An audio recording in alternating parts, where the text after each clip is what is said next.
नजर अब खबरों पर। मन की बात के 134वें एपिसोड में आज प्रधानमंत्री ने देश का हौसला बढ़ाया और कहा कि लोग देश हित में बढ़ चढ़कर हिस्सा ले रहे हैं। पीएम ने हमारे जाबाज खिलाड़ियों की तारीफ करते हुए कहा कि आज देश के एथलीट हर मैदान में नए रिकॉर्ड बना रहे हैं। आज कार्यक्रम की शुरुआत मैं एथलेटिक्स में देश की ऐसी ही उपलब्धि से करूंगा। कुछ दिन पहले ही झारखंड के रांची में national senior athletics federation competition हुआ। इसमें करीब 800 एथलीट्स ने हिस्सा लिया, देश भर से आए थे। इस दौरान 4 अलग अलग इवेंट में 4 नेशनल रिकॉर्ड टूटे। गुरिंदरवीर सिंह, विशाल टीके, तेजस्विनी शंकर, देव मीणा और कुलदीप कुमार, इन साथियों ने अलग अलग कैटेगरी में नए रिकॉर्ड बनाए। मैं सबसे पहले तो इन सभी को बहुत बहुत बधाई देता हूं। पीएम मोदी आज रेडियो पर मन की बात की। पीएम मोदी ने बढ़ती गर्मी से बचने के लिए लोगों को उपाय बताए और गर्मी की तपिश से बचने की अपील की। आम चर्चा का विषय होता है। भारत में शायद ही कोई घर होगा जहां गर्मियों में आम की न होती हो। हर इलाके का अपना आम, अपना स्वाद, अपनी खुशबू। महाराष्ट्र और कोंकण का हापुस, अल्फांसो, गुजरात का केसर, यह तो आमरस की जान है। उत्तर प्रदेश का दशहरी और मेरी काशी का लंगड़ा। वैसे लंगड़ा आम की एक खास बात होती है, पकने के बाद भी उसका रंग कई बार हरा ही रहता है। बिहार का जर्दालू, जिसकी खुशबू दूर से पहचान में आ जाए। चौसा, मालदा, हर नाम के साथ लोगों की यादें जुड़ी हुई है। अगर आप उत्तर भारत में जाएंगे तो काफी जगह आपको मिलेगा आम पन्ना, कच्चे आम का स्वाद और गर्मी से राहत भी। पंजाब हरियाणा जाइए तो लस्सी मिल जाएगी, बड़े गिलास वाली लस्सी। राजस्थान और गुजरात में छाछ जैसे हर खाने की साथी बन जाती है। और बिहार, झारखंड, पूर्वी उत्तर प्रदेश में सत्तू का शरबत, उसकी तो बात ही क्या है। पेट भी भरे, ताकत भी दे। तो वही मुख्यमंत्री सम्राट चौधरी ने अपने आवास पर प्रधानमंत्री नरेंद्र मोदी के मन की बात कार्यक्रम को सुना। इस दौरान उन्होंने न्यूज 18 पर प्रसारित कार्यक्रम को देखा और पीएम के चर्चा किए गए विषयों को ध्यान से सुनते नजर आए मुख्यमंत्री सम्राट चौधरी। तो ये तस्वीर आपको दिखा रहे हैं जहां पर देखिए न्यूज 18 की विश्वसनीयता, न्यूज 18 पर भरोसा। बिहार के मुखिया सम्राट चौधरी न्यूज 18 पर नजर गड़ाए हुए प्रधानमंत्री नरेंद्र मोदी की मन की बात कार्यक्रम को सुनते हुए नजर आ रहे हैं। बिहार के मंत्री विजय कुमार सिन्हा ने कहा कि प्रधानमंत्री नरेंद्र मोदी का मन की बात कार्यक्रम लोगों को प्रेरित करता है। उन्होंने बताया कि इस कार्यक्रम में विभिन्न विषयों पर चर्चा होती है, जिससे जनता का मनोबल बढ़ता है और राष्ट्र प्रथम की भावना मजबूत होती है। माननीय प्रधानमंत्री जी का मन की बात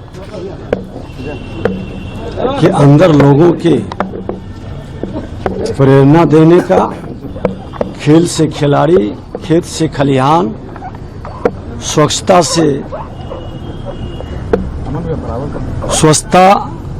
और राष्ट्र गौरव के सारे विषय पर इन्होंने बताए हैं। लोगों को प्रेरणा मिलता है। सभी युवा जो नए आदर्श, बेस्ट प्रैक्टिस की चर्चा होती है, इससे हमारे लोगों का मनोबल बढ़ता है, राष्ट्र प्रथम का भाव जगता है। भ्रष्ट ऋषिश्री के साथ 2 आईएएस अधिकारियों के गठजोड़ मामले में बड़ी कार्रवाई की तैयारी है।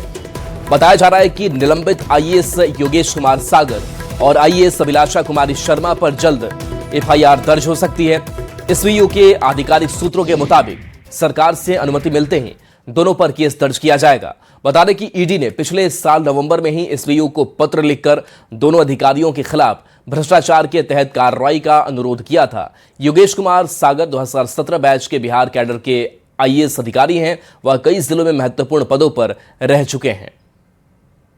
टेंडर में हेराफेरी करके राज्य सरकार के राजस्व को करोड़ों की नुकसान पहुंचाने वाला ऋषिश्री से गठजोड़ मामले में बिहार सरकार ने शनिवार को बड़ी कार्रवाई की।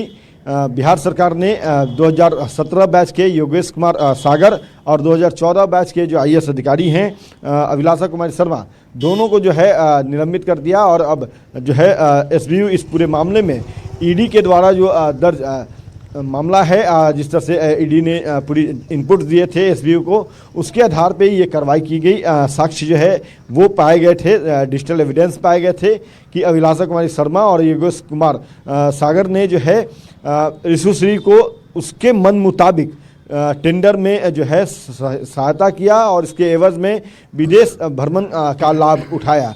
साथ ही साथ अपने बंगले पे जो है अभिलाषा कुमारी शर्मा ने जो है 9 लाख से अधिक का बागवानी कराया। और अब बताते चले कि इन दोनों जो आईएएस अफसर हैं योगेश कुमार सागर और अभिलाषा कुमारी शर्मा, इन दोनों के विरुद्ध जो है जल्द ही एसबीयू जो है एफआईआर दर्ज करने जा रही है। इसकी तैयारी एसबीयू ने पूरी तौर पे कर ली है। बिहार सरकार से जैसे ही अनुमति मिलेगी, चूँकि इन दोनों को निलंबित कर दिया गया है, तो अब ऐसे में जैसे ही निलंबित करने के बाद जो राज्य सरकार है वो आदेश करेगी कि इन दोनों पर एफआईआर दर्ज कीजिए। जो साक्ष्य है प्रमाणित, उसके आधार पर इन दोनों के विरुद्ध जो है एफआईआर दर्ज करके कानूनी कार्रवाई कीजिए।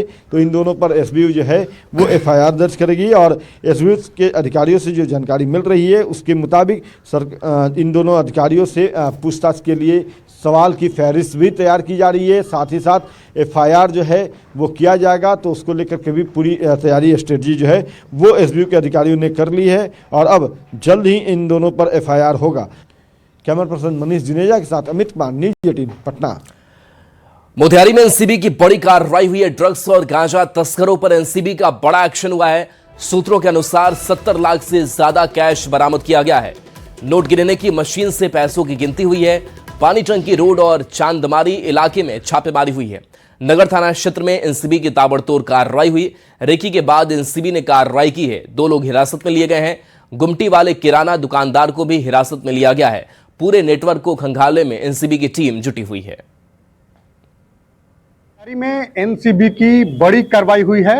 एनसीबी की टीम ने मोतिहारी के हेंदरी बाजार और जानपुर चौक के पास से बड़ी कार्रवाई करते हुए लगभग 70 लाख रुपए कैश जो है वो जब्त किया है।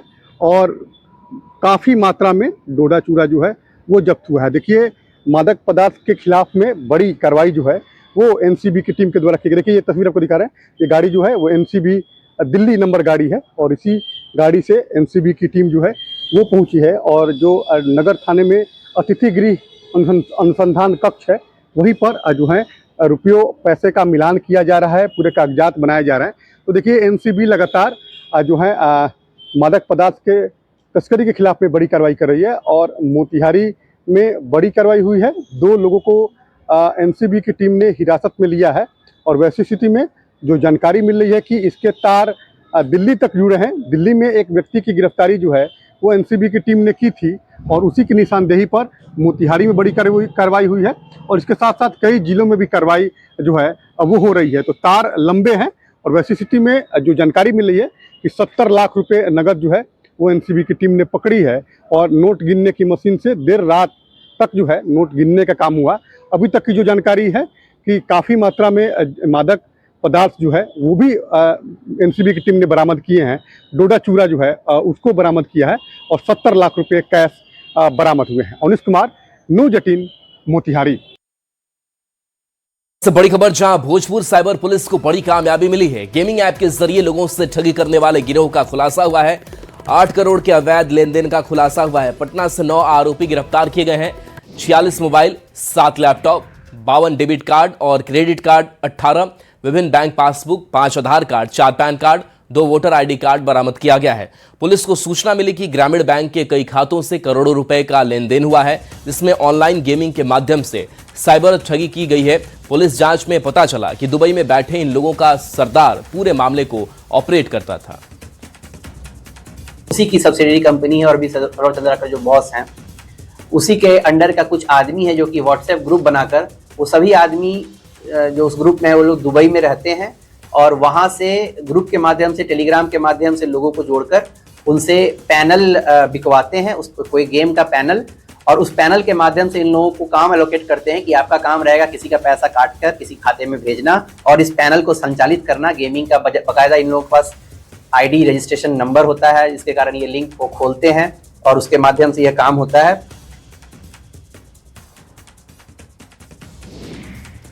बात अब मुंगेर की, जहां असरगंज के एक सरकारी स्कूल में शराब पार्टी का वीडियो वायरल होने के बाद हड़कंप मच गया है।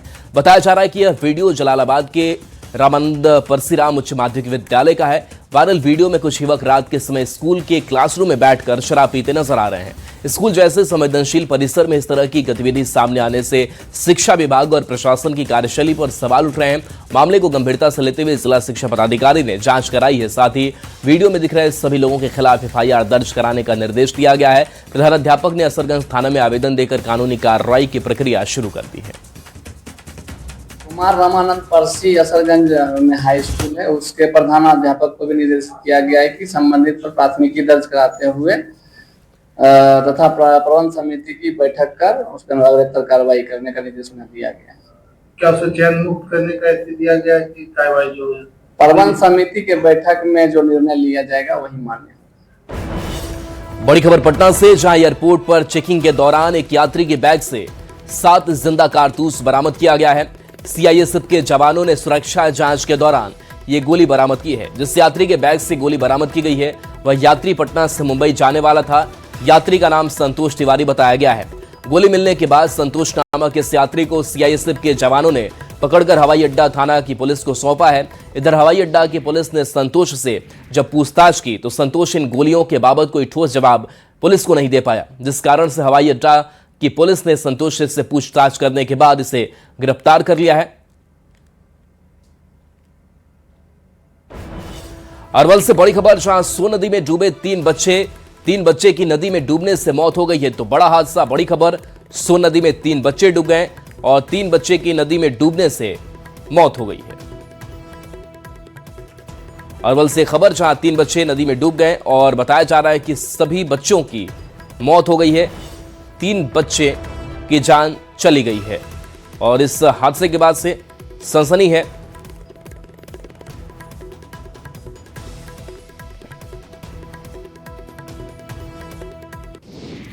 खबर दरभंगा से, जहां ऑर्केस्ट्रा संचालित करने वाली युवतियों ने एक साथी के अपहरण और शारीरिक शोषण के आरोप के बाद हंगामा मच गया। युवतियों का आरोप है कि उनकी साथी को जबरन ले जाया गया और अवैध गतिविधियों में शामिल किया जा रहा है। वहीं आरोपी कृष्ण कन्हैया कुमार उर्फ राधे कृष्ण ने सभी आरोपों को झूठा बताते हुए कहा कि वह युवती उनकी पत्नी है और दोनों ने शादी की है। पुलिस ने मामले में प्राथमिकी दर्ज करने की प्रक्रिया शुरू कर दी है, जांच जारी है।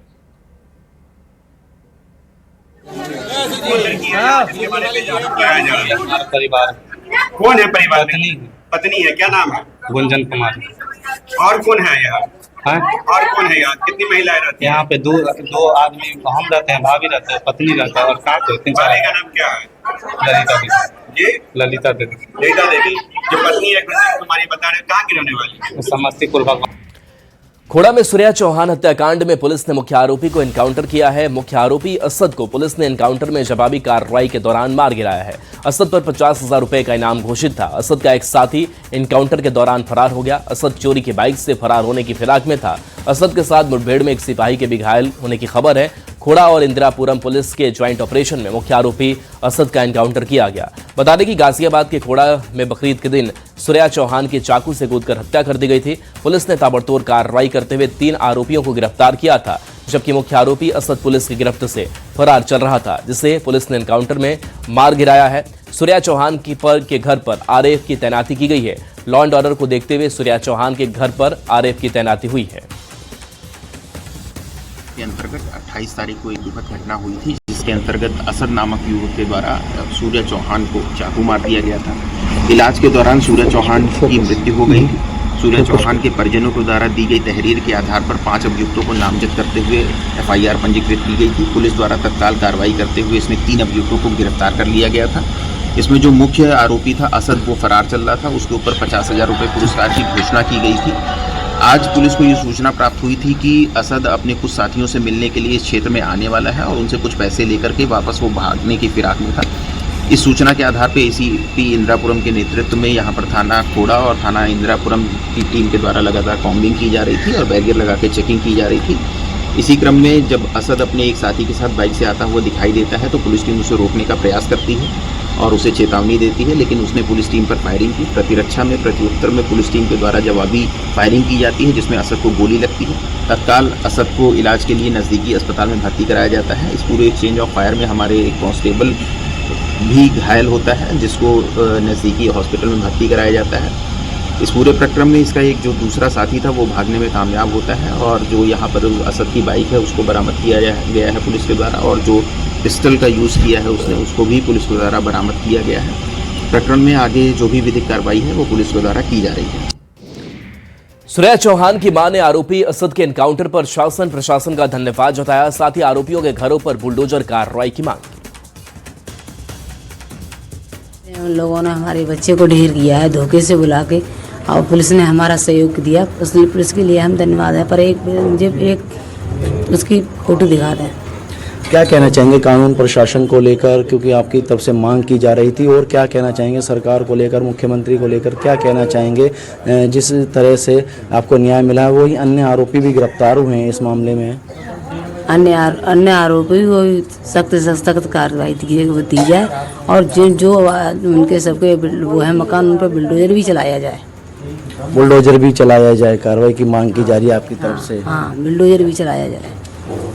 क्या कहना चाहेंगे, क्योंकि देखिए सूर्य एक बच्चा था जिस दिन बकरीद के दिन ये उस पर हमला किया गया, बड़ा ही ये दुखद जो घटनाक्रम था, लेकिन जो आरोपी है अब वो पुलिस की कार्रवाई में मारा गया। बहुत धन्यवाद पुलिस संगठन के लिए और हमारी सहायता के लिए। हम बेसहारा को उन्होंने न्याय दिलवाया, हमें बहुत खुशी की बात है। जैसा मेरा एक सहारा था जो उन लोगों ने मेरे को भेंट दिया और उन लोगों ने हमारी सुनवाई करी, उन भैया लोगों के लिए हम धन्यवाद करना चाहते हैं। एक बार मुझे तस्वीर दिखा दें। बिल्कुल, देखिए ये सूर्य की माता जी थी जो बड़े ही दुख भाव से ये अपनी बात को रख रही थी और पुलिस और प्रशासन की ये फिलहाल तारीफ कर रही थी। जिस तरह से जो मुख्य आरोपी है असद अब पुलिस कार्रवाई में मारा जा चुका है, तो ये पुलिस और प्रशासन की कार्रवाई की। गाजियाबाद में सुरैया हत्याकांड का आरोपी असद पुलिस एनकाउंटर में ढेर हो गया। एनकाउंटर के बाद असद के घर पहुंचा न्यूज 18। आरोपी असद के घर पर भी पुलिस बल की तैनाती है। असद के घर पर सन्नाटा पसरा हुआ है।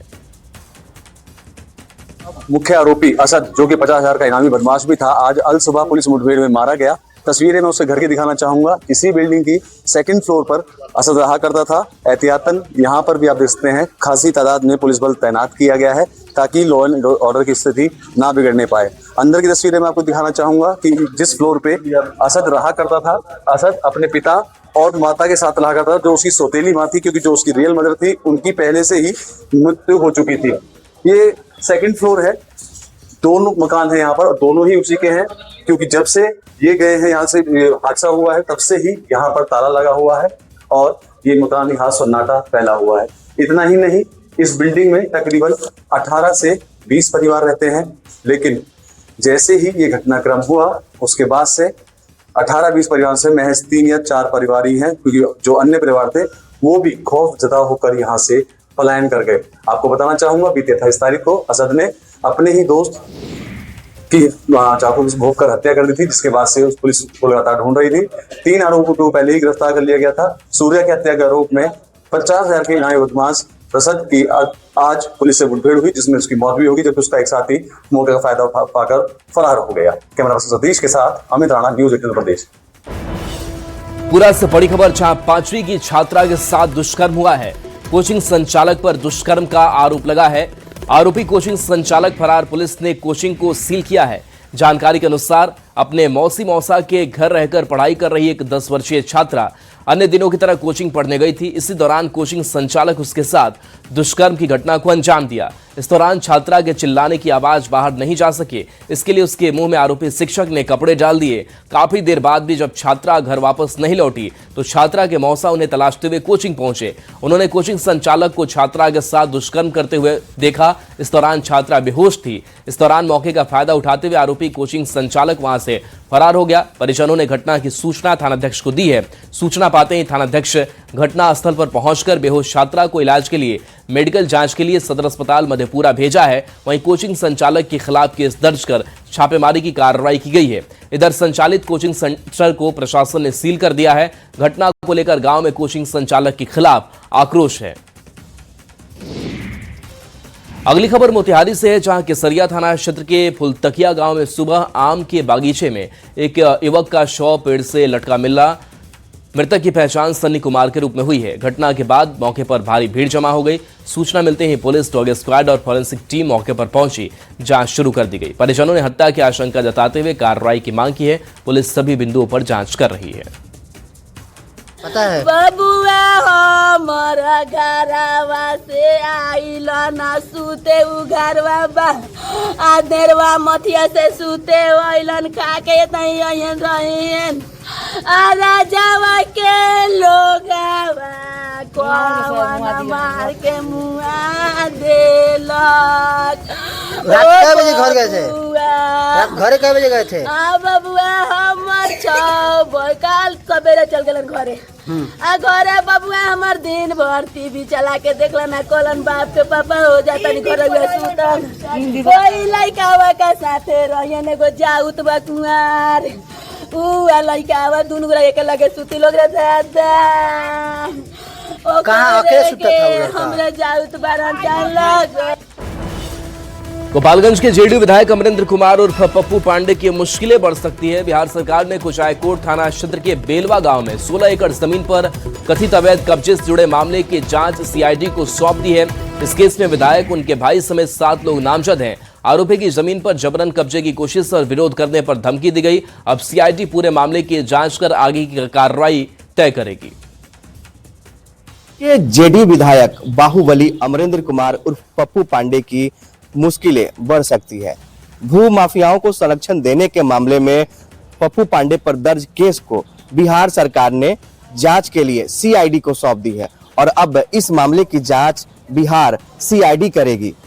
बता दें कि गोपालगंज के कुचायकोट थाने में अमरेंद्र कुमार उर्फ पप्पू पांडे, उनके बड़े भाई सतीश पांडे और सीए राहुल तिवारी समेत 7 लोगों के विरुद्ध भू माफियाओं को संरक्षण देने और 16 एकड़ जमीन को अवैध कब्जा करने को लेकर एफआईआर दर्ज किया गया था और इसी मामले को लेकर गोपालगंज की एमपी एमएलए कोर्ट में सुनवाई चल रही थी। अग्रिम जमानत को लेकर राज्यसभा के सांसद और बार काउंसिल ऑफ इंडिया के चेयरमैन मनन मिश्रा ने एमपी एमएलए कोर्ट में अर्जी दी थी, लेकिन जमानत अब तक नहीं मिल सकी थी। हालांकि सुप्रीम कोर्ट से विधायक को राहत मिली है और अब ये खबर आ रही है कि राज्य सरकार ने इस केस को सीआईडी को जांच के लिए सौंप दिया। इससे पहले जेडीयू के बाहुबली विधायक अनंत सिंह का केस भी सरकार ने सीआईडी को अगली खबर आरा से है, जहां स्वास्थ्य विभाग की लापरवाही का मामला सामने आया है।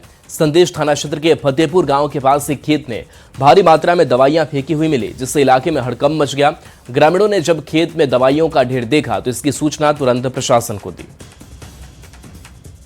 और देखिए, भागलपुर पहुंचे मुख्यमंत्री सम्राट चौधरी विक्रमशिला सेतु का निरीक्षण किया है। बता दें कि अधिकारियों के साथ समीक्षा बैठक करने समीक्षा भवन रवाना मुख्यमंत्री सम्राट चौधरी हो चुके हैं। एक्सक्लूसिव तस्वीर आप भागलपुर से देख रहे हैं, जहां मुख्यमंत्री सम्राट चौधरी भागलपुर पहुंचे हैं। बिहार की कमान संभालने के बाद पहली बार सम्राट चौधरी भागलपुर पहुंचे हैं। विकास हमारे साथ फोन लाइन पर है। विकास, क्या तस्वीर है वहां से? के बाद पहली बार सीएम सम्राट भागलपुर पहुंचे हैं और जिस तरह से भागलपुर में विक्रमशिला सेतु क्षतिग्रस्त हुआ था तो उस पर जो निर्माण कार्य है वो चल रहा है, तो उसका निरीक्षण करने के बाद जो है सम्राट चौधरी अब अधिकारियों के साथ बैठक करने के लिए समीक्षा भवन के लिए जाना हो गए। वहां पर अधिकारियों के साथ बैठक करेंगे और साथ ही साथ विश्व प्रसिद्ध श्रावणी मेले की तैयारी को लेकर भी समीक्षा बैठक करने वाले हैं और फिर जो बीजेपी के द्वारा चलाए जा रहे हैं पंडित दीनदयाल उपाध्याय प्रशिक्षण महाअभियान, वहां पर शामिल होंगे और फिर भागलपुर से सीएम पटना के लिए रवाना हो जाएंगे। जी चलिए, शुक्रिया इस अपडेट के लिए आपका। तो ये तस्वीर आपको दिखा रहे हैं जहां पर अब थोड़ी देर में सीएम समीक्षा करने वाले हैं। विक्रमशिला सेतु का निरीक्षण किया है क्योंकि वहां पर परेशानी आई थी। हालांकि बेली ब्रिज का निर्माण जरूर हो रहा है। विक्रमशिला सेतु का निरीक्षण किया। न्यूज़ 18 पर खबरें आपके लिए लगातार जारी हैं।